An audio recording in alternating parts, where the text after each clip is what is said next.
সরকারের প্রথম 6 মাসের জনগণের সাথে দেওয়া বিশ্বাস ভঙ্গ করে সবচেয়ে চরম দ্বিচারিতা এবং ব্যর্থতা হচ্ছে জাতির সাথে দেওয়া ওয়াদাকে রক্ষা করতে না পারা। 6 মাসের সরকারের এই কার্যকালে প্রত্যেকটি বিষয় অর্থাৎ গণভোটের গণরায়, জুলাই সনদ, আইন শৃঙ্খলা, জানালা নিরাপত্তা, দ্রব্যমূল্য, প্রশাসনিক নিরপেক্ষতা সহ যতগুলো বিষয় আমি উল্লেখ করলাম, এই সব বিষয়ে সরকারের 6 মাসের চরম ব্যর্থতার বিষয়টি আমরা জাতির সামনে উপস্থাপন করছি। সরকার ব্যর্থ হোক এটা আমরা চাই না।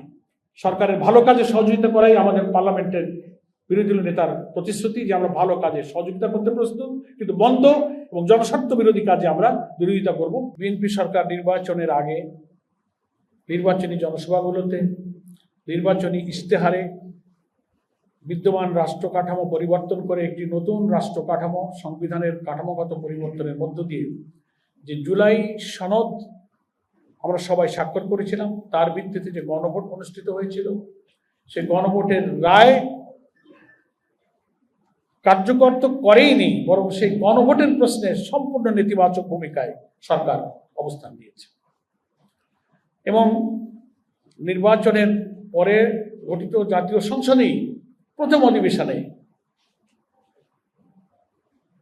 বিস্ময়করভাবে এই গণভোটের ব্যাপারে সরকারি দলের পক্ষ থেকে যা বলা হয় তাতে জাতি, দেশ এবং দুনিয়ায় বাংলাদেশের যারা নাগরিক, দেশপ্রেমিক মানুষ তারা খুব বিস্মিত।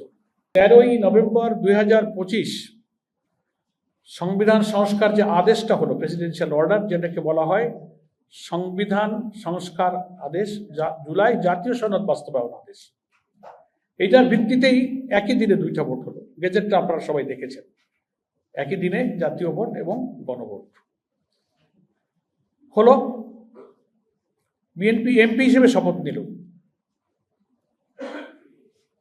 ওই সংস্কার আদেশেই কিন্তু বলা আছে যিনি নির্বাচিত হবেন তিনি এমপি হিসেবে শপথ নেবেন, সংস্কার পরিষদের সদস্য হিসেবে শপথ নেবেন। সংস্কার পরিষদটা কি? ওই নির্বাচিত এমপিদেরকে একটা কনস্টিটিউয়েন্ট পাওয়ার দেওয়া হলো, একটা গাঠনিক ক্ষমতা দেওয়া হলো যারা সংবিধানের কাঠামোগত পরিবর্তন করবেন। 52 বছরের দীর্ঘকালের ফ্যাসিবাদী কাঠামোর মধ্যে গড়ে ওঠা যে সংবিধান, এটাকে বদলাতে গেলে গাঠনিক ক্ষমতা সম্পন্ন একটা ফোরাম, একটা কনস্টিটিউয়েন্ট ফোরাম প্রয়োজন। সেটি হচ্ছে সাংবিধানিক সংস্কার পরিষদ। জামাত ইসলামী সহ 11 দলের এমপিরা শপথ নিলেন, 2টা। বিএনপি শপথ নিলেন না এবং পার্লামেন্টে যখন বিরোধী দলের পক্ষ থেকে প্রশ্ন করা হলো, এই প্রসঙ্গ তোলা হলো, ওনারা বললেন এটা সংবিধানে নাই। এমনকি গণভোট বাতিলের জন্য পার্লামেন্টে বিল নিয়ে আসা হলো, ওটাও সংবিধানে নাই। শপথও সংবিধানে নাই। সংস্কার পরিষদের রাষ্ট্রপতির আদেশ অবৈধ, এটা উনি দিতে পারেন না। এইসব প্রসঙ্গ তোলা হলো। আমরা বলছি যে সরকারের প্রথম 6 মাসের জনগণের সাথে দেওয়া বিশ্বাস ভঙ্গ করে সবচেয়ে চরম দ্বিচারিতা এবং ব্যর্থতা হচ্ছে জাতির সাথে দেওয়া ওয়াদাকে রক্ষা করতে না পারা। এবং এই প্রশ্ন তোলা হয়েছে, এই প্রশ্নের কোনো জবাব সরকার দিতে পারেনি। সেটা হচ্ছে যে আপনি যে জাতীয় ভোটটা মেনে নিয়ে আপনারা এমপি শপথ নিলেন, সরকার গঠন করলেন, প্রধানমন্ত্রী হলেন, পার্লামেন্ট হলো, সেটা কিসের ভিত্তিতে করলেন? গণভোট যদি অবৈধ হয়, সংবিধান সংস্কার পরিষদ যদি অবৈধ হয়, তাহলে এটাও তো অবৈধ, কারণ একটাই প্রেসিডেন্সিয়াল অর্ডারের ভিত্তিতে আপনার জাতীয় ভোটটা হয়েছে, গণভোটটা হয়েছে। আমাদের আমিরে জামাত পার্লামেন্টে উদাহরণ দিয়ে বলেছেন, একই হাড়ির তরকারির গোশ রান্না হলো, গোশটা খাইলেন, ঝোলটা খাইলেন না। আবার এই উদাহরণও খুব সুন্দরভাবে মানুষ বুঝতেছে যে এক মায়ের পেটে যমজ 2টো সন্তান, একটা সন্তানকে মা স্বীকার করে আর একটা সন্তানকে মাই অস্বীকার করে। কেমন দ্বিচারিতা! আমাদের এই প্রথম গণভোটের গণরায়ের ব্যাপারে সরকারের সরাসরি নেতিবাচক ভূমিকায় হচ্ছে সরকারের প্রথম ব্যর্থতা, যেটা জাতিকে এখন একটা সংঘাতের দিকে ঠেলে দিচ্ছে এবং জুলাই অভ্যুত্থানের 1 সাগর রক্তের বিনিময়ে অর্জিত নতুন বাংলাদেশের স্বপ্নটাই শেষ হতে বসেছে। আবার সেই ফ্যাসিবাদী কর্তৃত্ববাদী শাসনের মতো এই সাংবিধানিক কাঠামোকে তারা ধরে রাখতে চায়। মৌলিক 10টি সাংবিধানিক এবং প্রশাসনিক ব্যাপারে তারা নোট অফ ডিসেন্ট দিয়ে সেই ফ্যাসিবাদী যুগের সংবিধান ধরে রেখে প্রধানমন্ত্রীর অসীম ক্ষমতা, রাষ্ট্রপতি এবং প্রধানমন্ত্রীর ক্ষমতার ভারসাম্য ছাড়া সমস্ত সাংবিধানিক পদে দলীয় লোক নিয়োগ দেওয়ার পথকে উন্মুক্ত করে আলটিমেটলি বিএনপি জাতির কাছে দেওয়া ওয়াদাকে ভঙ্গ করেছে। সেকেন্ড, গ্যাস, জ্বালানি, বিদ্যুৎ সংকট সমাধানে সরকার ব্যর্থ হয়েছে। এ ব্যাপারে আমরা 2বার সাংবাদিক সম্মেলন করেছি। বর্তমানে বাংলাদেশের দৈনিক গ্যাসের চাহিদা হচ্ছে 3800 মিলিয়ন ঘনফুট, অথচ দেশীয় উৎপাদন ও আমদানি মিলিয়ে সরবরাহ হচ্ছে মাত্র 2700 থেকে 2800 মিলিয়ন ঘনফুট, অর্থাৎ প্রতিদিন 1000 মিলিয়ন ঘনফুট ঘাটতি রয়েছে। এ কারণে জামাত ইসলামীর পক্ষ থেকে সুনির্দিষ্ট প্রস্তাব দেওয়া হয়েছে। পার্লামেন্টারি কমিটিতে একটা বিশেষ কমিটি হয়েছিল, সেখানে 10 দফা দিয়ে সেই সময়কার সাময়িক সংকট নিরসনে জামাত ইসলামী ভূমিকা রেখেছে। পরে আবার আমরা পরপর 2বার যখন গ্যাসের সংকট, বিদ্যুতের সংকট, জ্বালানি সংকট, সেখানেও আমরা সুনির্দিষ্ট প্রস্তাব দিয়েছি সরকারের কাছে এটা সমাধানের জন্য। সেটা নিরসনে সরকার কোনো পদক্ষেপ গ্রহণ করেনি। তৃতীয় হচ্ছে রাষ্ট্রীয় প্রতিষ্ঠান, বিভিন্ন সরকারি প্রতিষ্ঠান, স্থানীয় সরকার বিভিন্ন পর্যায়ে দলীয়করণে দলীয় নেতা কর্মীদেরকে পুনর্বাসনের একটা ক্ষেত্র বানানোর চেষ্টা করা হচ্ছে। আপনাদের মনে আছে সাংবাদিক বন্ধুগণ, এই মিলনায়তনেই সাংবাদিক সম্মেলনে আমরা আলাদাভাবে দলীয়করণের তথ্য প্রমাণ তুলে ধরেছিলাম। অন্তত 11টি সরকারি পদে, স্বায়ত্তশাসিত কর্পোরেশনে, ইলেকশন কমিশনে ছাত্রদল, যুবদল, বিএনপির নেতাদের পদ পদবি সহ আমরা আপনাদেরকে তথ্য দিয়েছিলাম। আমাদের কাছে আছে, আপনাদের কাছেও আছে। তারা নিয়োগ দিয়েছে। প্রত্যেকটি জেলা পরিষদের দলীয় লোক নিয়োগ করেছেন। 8টি উন্নয়ন কর্তৃপক্ষে দলীয় তারা নিয়োগ করেছে। সিটি কর্পোরেশনগুলোতে দলীয় লোক নিয়োগ করেছেন। এটা যেন মনে হচ্ছে যে বিএনপির দলের নেতাকর্মীদের একটা বেকারত্ব দূর করা, পুনর্বাসনের একটা কেন্দ্র হয়েছে সরকারি এবং আধা সরকারি স্বায়ত্তশাসিত প্রতিষ্ঠানগুলো। চতুর্থ হচ্ছে আইন শৃঙ্খলা পরিস্থিতির অবনতি এত পরিমাণ হয়েছে যে সরকার আইন শৃঙ্খলাকে অগ্রাধিকার দেওয়ার কথা বলেছিল, কিন্তু দেখা যাচ্ছে ট্রান্সপারেন্সি ইন্টারন্যাশনাল সহ বিভিন্ন সংস্থার পর্যবেক্ষণে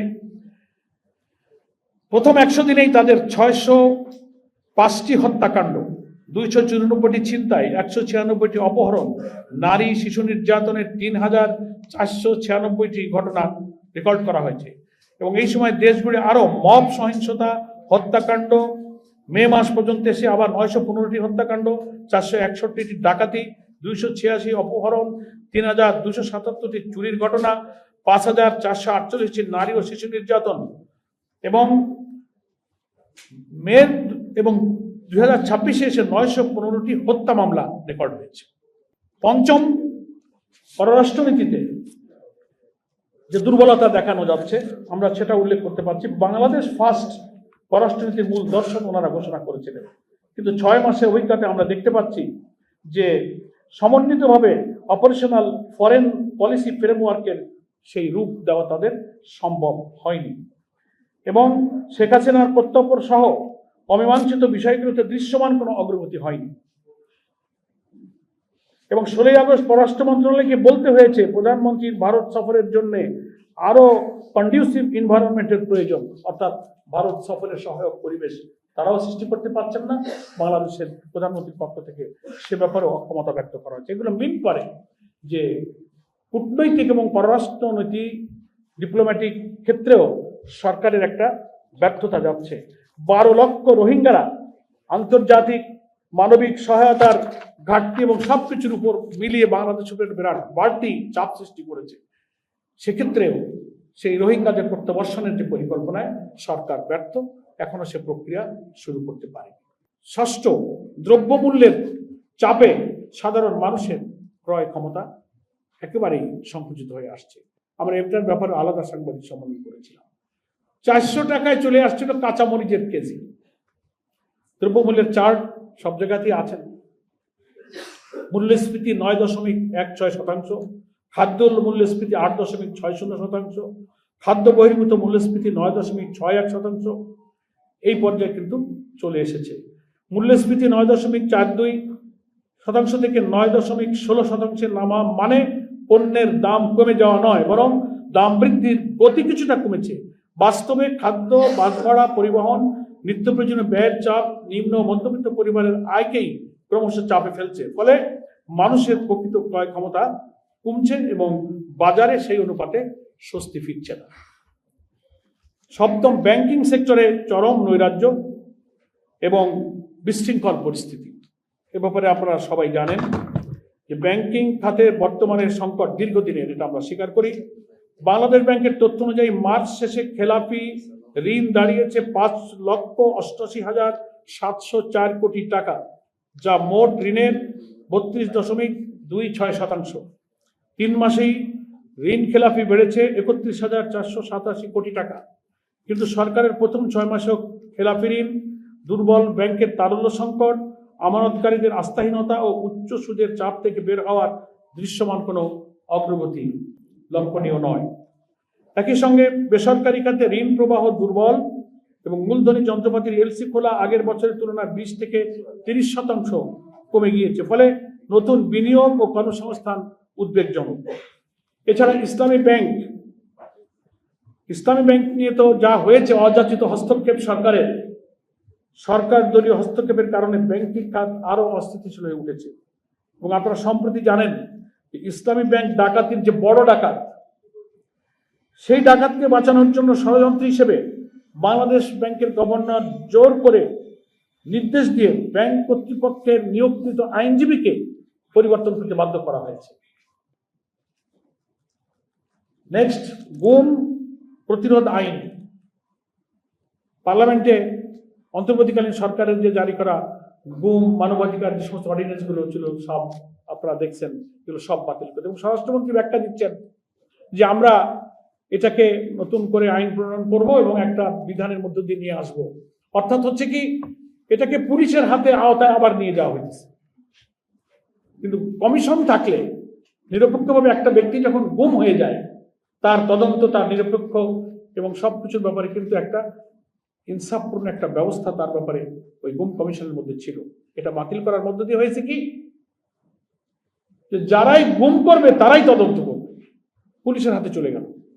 এ ব্যাপারে যে কথা বলে ওনারা নতুন আইনের যে উদ্যোগ নিচ্ছেন, এটা সরকারি দলের পক্ষ থেকে বিরোধী দলের উপরে অত্যাচার, নির্যাতন এবং গুমের মাত্রা কিন্তু আরো বৃদ্ধি পাবে।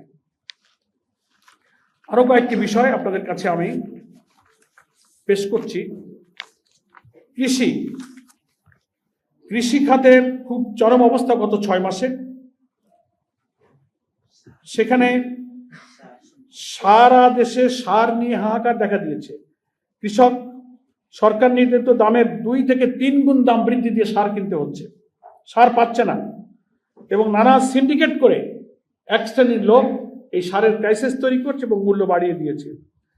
নতুন নীতিমালা করার কারণে পুরাতন ডিলার ও খুচরা বিক্রেতারা তাদের ডিলারশিপ হারানোর আশঙ্কা করছেন। তাদের ধারণা, সারের ডিলারশিপ ও খুচরা বিক্রয় এই দলীয়করণ করা হচ্ছে। এবং সামনে ধানের আমন মৌসুম, এ সময় সার না পাওয়া গেলে সারা দেশে আরো অস্থিরতা তৈরি হবে। এছাড়া সরকার সারের ভর্তুকি কমানোর যে পরিকল্পনা করছে, তা কৃষি ও কৃষকদের জন্য মারাত্মক ক্ষতির কারণ হতে পারে। এর মধ্যে আবার ফ্যামিলি কার্ড বিতরণ আর কৃষক কার্ডের নামে যে অনিয়ম, সুপারভাইজার নিয়োগ করা, আর কারা এটা যাচাই বাছাই করবে। বাংলাদেশের সরকারের দৃষ্টিতে বিরোধী দলের কোনো লোক, কৃষক, সাধারণ মানুষ পাওয়ার উপযুক্ত কেউ আছে বলে তো মনে হয় না। সব দলীয় লোকরা সিন্ডিকেট করে উপজেলা লেভেলে সরকার নির্বাচিত এমপি যারা, তারা এগুলো লুটপাট করে নিচ্ছে। কে যাচাই বাছাই করবে, কে এইটা সুপারভাইজ করবে? এই কমিটি আর এই যাচাই বাছাইকারী নিয়োগ করা নিয়েই দলের মধ্যে নিজেদের মধ্যে মারামারি হইতেছে। অনেকগুলো ইউনো অফিস অ্যাটাক হয়েছে, নিজেরা মারামারি করেছে। ফলে এই ফ্যামিলি কার্ড, কৃষক কার্ড, এটা হয়েছে আমাদের সাধারণ দরিদ্র মানুষের জন্য আরেকটা বিড়ম্বনার বিষয়। শিক্ষক এবং শিক্ষা সম্পর্কে সরকারের যে চরম ব্যর্থতা, সেটাও আপনাদের কাছে পেশ করে। আপনারা জানেন যে শিক্ষা প্রতিষ্ঠানে এনটিআরসির বদলে ম্যানেজিং কমিটি বা গভর্নরের মাধ্যমে শিক্ষক নিয়োগের সুযোগ সৃষ্টি করার জন্য সরকার মাঝখানে সিদ্ধান্ত দিয়ে পদক্ষেপ নিতে যাচ্ছিল। সারা দেশে ফুঁসে উঠেছে শিক্ষকরা, সমস্ত মহল থেকে ছাত্র শিক্ষক বিক্ষোভ করেছে। এখন ওনারা থামছেন, ষড়যন্ত্র কিন্তু শেষ হয়নি। এমপিওভুক্ত শিক্ষকরা রাজনীতি করতে পারবে না। সুদীর্ঘকাল বাংলাদেশের ইতিহাসে এমপিওভুক্ত স্কুল, কলেজ, মাদ্রাসার শিক্ষকরা রাজনীতি করছেন। বেসরকারি, যেখানে সরকারি এমপিওভুক্ত বেতন থাকে, তারা পার্লামেন্ট ইলেকশন করে, তারা ইউনিয়ন পরিষদে নির্বাচিত হয়। জাতীয় সংসদ সদস্যদের ক্ষেত্রে অব্লিগেশন নাই। ওনারা নতুন করে ইলেকশন কমিশনের পক্ষ থেকে একটা মিটিং করে কমিশনে ওনারা একটা সিদ্ধান্ত নিয়ে একটা রিকমেন্ডেশন অ্যাপ্রুভ করেছেন যে এমপিওভুক্ত কোনো শিক্ষকরা স্থানীয় নির্বাচনে অংশ নিতে পারবে না। জামাত ইসলামের পক্ষ থেকে একটা ডেলিগেশন আমরা গিয়েছিলাম, লিখিতভাবে আমরা বলেছি যে আপনাদের এই সিদ্ধান্ত বাতিল করুন। ওনারা আমাদেরকে এইটুকু বলেছেন যে না, আমরা আমাদের কমিশনের মিটিংয়ে এটা অ্যাপ্রুভ করেছি, কিন্তু আমরা এখনো মন্ত্রণালয়ে এই চিঠিটা পাঠাইনি। আমরা বলেছি এটা আপনাদেরকে বাতিল করতে হবে। এখন নতুন করে শুনছি সরকারের উচ্চ পর্যায় থেকে শিক্ষা মন্ত্রণালয়কে নির্দেশ দেওয়া হচ্ছে যে এইটার জন্য আপনারা আইন তৈরি করার জন্য খসড়া রেডি করুন। বেসরকারি প্রতিষ্ঠানের অর্থাৎ এমপিওভুক্ত শিক্ষকরা রাজনীতিতে অংশ নিতে পারবে। আমরা মনে করি শিক্ষাঙ্গন নিয়ে সরকার একটা চরম নৈরাজ্য সৃষ্টি করছেন, এখানে শৃঙ্খলা রক্ষায় তারা ব্যর্থ হচ্ছেন। শিক্ষকদের বেতন ভাতা প্রদান এবং নবম পে স্কেল বাস্তবায়নের যে ওয়াদা ছিল সেটা অস্বাভাবিক বিলম্ব করা হচ্ছে। শিক্ষকরা নিদারুণ কষ্ট তারা ভোগ করছেন। স্বাস্থ্য খাতের যে কি নৈরাজ্যের কথা তো সব টের পাচ্ছেন। স্বাস্থ্যমন্ত্রী যখনই তার মাথায় উঠতেছে এক এক জায়গায় চলে যাচ্ছে, সারাদিনের কোনো অভিজ্ঞতা খোঁজখবর নাই, এক এক জায়গায় গিয়ে এক এক সিদ্ধান্ত দিচ্ছেন, আর রোগী, হাসপাতাল কর্তৃপক্ষ, জনগণ ক্ষিপ্ত হয়ে উঠছে। প্রত্যেকটি উপজেলা পর্যায়ের কমপ্লেক্স 101 শয্যায় উন্নীত করার পরিকল্পনা ঘোষণা আগের থেকেই করা হয়েছে। 6 মাস চলে গেছে, উপজেলা হেলথ কমপ্লেক্সগুলো 100 বেডে উন্নীত করা হয়নি। এবং চিকিৎসক এবং স্বাস্থ্যকর্মীদের ব্যাপক ঘাটতি, ঔষধ সংকট, হাসপাতালগুলো একেবারেই অব্যবস্থা, নোংরা, অস্বাস্থ্যকর পরিবেশ, বিচার ব্যবস্থা তো একেবারে সর্বনাশ করা হয়েছে। স্বাধীন বিচার ব্যবস্থাটা শেষ করে দিয়েছে। সুপ্রিম কোর্টের স্বাধীন সচিবালয় করা হয়েছিল, সেই সচিবালয় তারা বাতিল করে দিয়েছে। সুপ্রিম কোর্ট সেক্রেটারিয়েট অর্ডিন্যান্স, যেটা সুপ্রিম কোর্টের নিজস্ব সচিবালয়, বিচার বিভাগের প্রশাসনিক স্বায়ত্তশাসন জোরদার একটি গুরুত্বপূর্ণ উদ্যোগ হিসেবে বিবেচিত হচ্ছিল, কিন্তু সরকার সেটা বাতিল করে দিয়েছে। স্বাধীন বিচারক ব্যবস্থা নিয়োগের 2025-এর যে সুপ্রিম কোর্ট জাজেস অ্যাপয়েন্টমেন্ট অর্ডিন্যান্স সেটা বাতিল করে দিয়েছে। ফলে এখন হয়েছে যে বিচারপতি নিয়োগের স্বচ্ছতা, মেধা থাকলো না, রাজনৈতিক প্রভাব এখানে এসে পড়লো। সরকারের ব্যাংক প্রসঙ্গটা আমি বলেছি, ব্যাংক লোনের ব্যাপারে প্রায় 50,000 কোটি টাকার মতো ব্যাংক থেকে লোন নিয়েছে প্রথম মাসে সরকার। আর এ পর্যন্ত প্রায় 2 লক্ষ কোটি টাকা ব্যাংক থেকে সরকার ঋণ গ্রহণ করেছে। সাংবাদিক বন্ধুগণ, ভারতের সীমান্তবর্তী এলাকাগুলোতে এই সরকার ক্ষমতায় আসার পরে ব্যাপক হারে পুশিনের প্রেসার চলেছে, সীমান্ত হত্যা চলেছে। সেটা নিয়ন্ত্রণে পরিবেশ রক্ষা করতে সরকার ব্যর্থ হয়েছে। 11 দল জামাত ইসলামীকে সেই সব সীমান্তবর্তী জেলাগুলোতে তার প্রতিবাদ করতে হয়েছে, ভূমিকা রাখতে হয়েছে, রাজধানীতে মিছিল করতে হয়েছে। সে ব্যাপারে সরকার কোনো পদক্ষেপ গ্রহণ করেনি। গত 6 মাসের সরকারের এই কার্যকালে প্রত্যেকটি বিষয় অর্থাৎ গণভোটের গণরায়, জুলাই সনদ, আইন শৃঙ্খলা, জানালা নিরাপত্তা, দ্রব্যমূল্য, প্রশাসনিক নিরপেক্ষতা সহ যতগুলো বিষয় আমি উল্লেখ করলাম, এই সব বিষয়ে সরকারের 6 মাসের চরম ব্যর্থতার বিষয়টি আমরা জাতির সামনে উপস্থাপন করছি। এবং আমরা কিছু পরামর্শ বিভিন্ন সংবাদ সম্মেলনে দিয়েছি যে গণভোটের গণরায় বাস্তবায়ন করে এই সংকট নিরসন করতে হবে। গ্যাস জ্বালানি সংকট নিরসনে আমরা বিরোধী দল এবং জামাত ইসলামী যে লিখিত প্রস্তাব দিয়েছি সেটা বাস্তবায়ন করে সংকট দূর করতে হবে। প্রশাসনকে দলীয়করণ মুক্ত করতে হবে এবং কৃষি, শিল্প, সেচ, বিচার ব্যবস্থা, দ্রব্যমূল্য নিয়ন্ত্রণ, ব্যাংকিং খাত এবং গুম আইনের ক্ষেত্রে যে সমস্ত সর্বনাশা পথে হাঁটছেন, সরকারকে এই জায়গা থেকে ফিরে আসতে হবে। সরকারের প্রত্যেকটি মন্ত্রণালয় এবং বিভাগে আমরা ব্যর্থতার দৃশ্যই শুধু চোখে দেখতে পাচ্ছি। জনদুর্ভোগ বাড়ছে। আমরা অনুরোধ জানাবো, পার্লামেন্টে একটা বিরোধী দল আছে, সরকারের পক্ষ থেকে বিরোধী দলের এই সব উল্লেখ করা সমস্যাগুলো, চিহ্নিত করা সমস্যাগুলোকে গুরুত্ব দেওয়া হোক, অ্যাড্রেস করা হোক, সমাধানের জন্য উভয় দলের সম্মিলিতভাবে পদক্ষেপ নিয়ে জাতিকে সংকট থেকে মুক্ত করা হোক। 6 মাস পার হয়েছে। আমরা আশা করি সরকারকে, আমরা আগের দিনের সাংবাদিক সম্মেলনে বলেছি, সরকার ব্যর্থ হোক এটা আমরা চাই না। সরকারের ভালো কাজে সহযোগিতা করাই আমাদের পার্লামেন্টের বিরোধী নেতার প্রতিশ্রুতি যে আমরা ভালো কাজে সহযোগিতা করতে প্রস্তুত, কিন্তু বন্ধ এবং জনস্বার্থ বিরোধী কাজে আমরা বিরোধিতা করব এবং আমরা বাধা দেব।